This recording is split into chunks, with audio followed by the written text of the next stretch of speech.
Hello everyone, Apollos here, and welcome to the final part of my Minecraft system tutorial.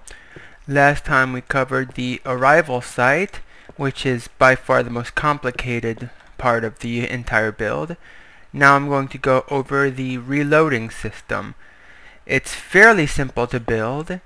All you need to do is build a slope. Actually, I didn't need the block there. With whatever material you prefer. I like to go up twice because you'll want to put a track down here that's not connected to this one, and it's just easier to make sure that it doesn't connect if you do that. Also, I like to put powered rail, unpowered, then powered rail, because that way you can go ahead and power these to ensure that you have plenty of speed, but you don't want this one powered up. At least not yet. Then, and this is important, you're going to want to place a block right there. Now, the advantage of this is that you can expand it as many times as you like relatively easily. The only problem is it does take up a lot of space. I've seen vertical versions that work kind of like a Pez dispenser, which take less space, but I personally find them a little odd to work with, especially if you use trapdoors. But this is pretty much all you have to do. Just keep repeating this until you get the desired amount of cart spaces, and I will explain momentarily why you want to have that little space there once I have everything wired up. I think that's going to be enough.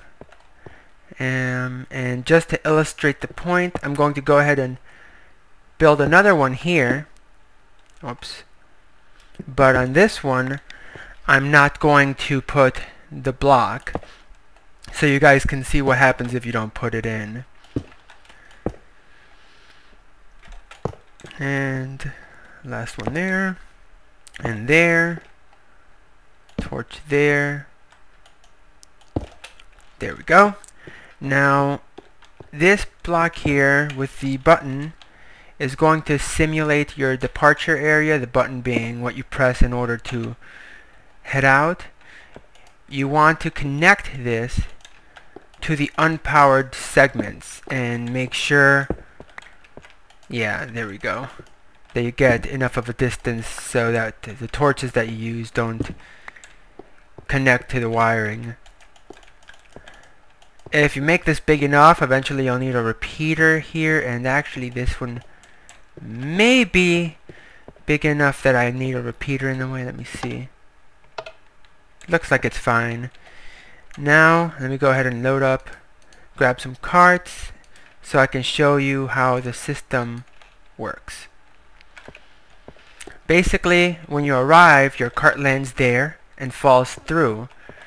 Now you can have it fall on an unpowered one and the button sends it off. I personally, for convenience purposes, actually have it fall on a powered rail that's already powered up, so that it immediately gets sent over. It really does depend on how much room you have, but the point is eventually you'll have your cart fall there. Every time you press the button, let me go ahead and load all of this up. I'll show you what happens. They all move up one. And I forgot to power this rail up. Lovely. Now the reason for the space is when I first built these, I actually had all of them be powered rails, but what happens is these will only turn on when you press the button, and a lot of times the button would cut power to these rails before it made it up the slope. So that's why I did that. That way they always receive power. But pretty much every time you press the button, they move up one. Did you see how on this last step it actually skipped let me go ahead and show it to you again. Now, when I press the button, make sure to watch this segment.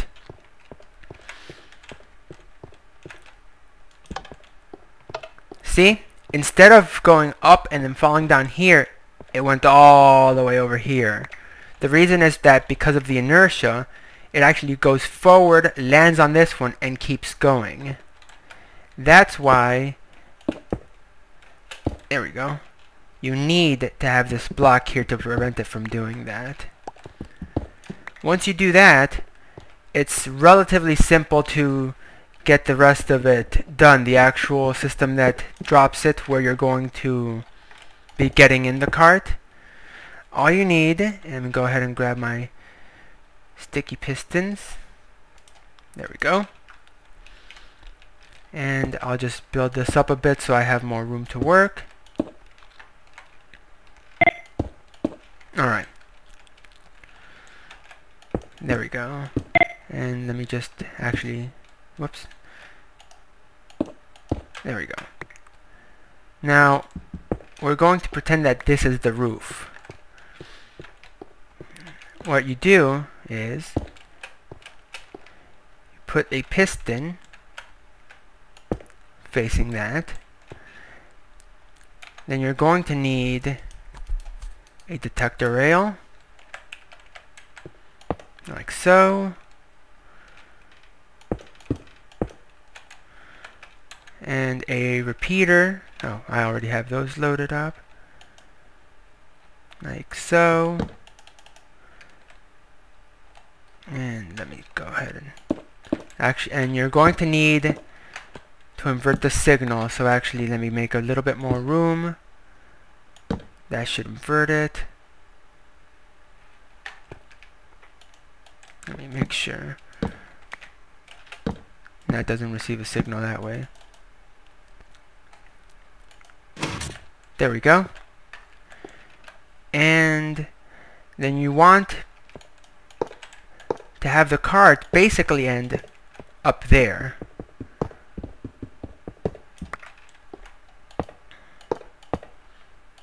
And that looks a little convoluted again. It all depends on your space limitations. And let me go ahead and put a powered rail here just to make sure that it has enough speed.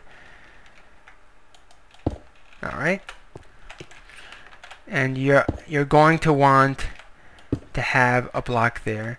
And you actually don't need that. You just want it to stop right on top of that. And then the piston should pull it away and allow the cart to drop to the bottom. Now let's go ahead and test it out.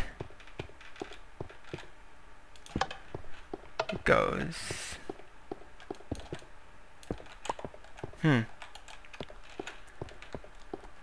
I think I need to have a repeater. Yeah, the signal is not getting to it. This is what I was talking about before. After a certain length, you just have to put the repeater down, which is one of the disadvantages of this system. That time the signal just didn't flash well enough. There we go. That was weird.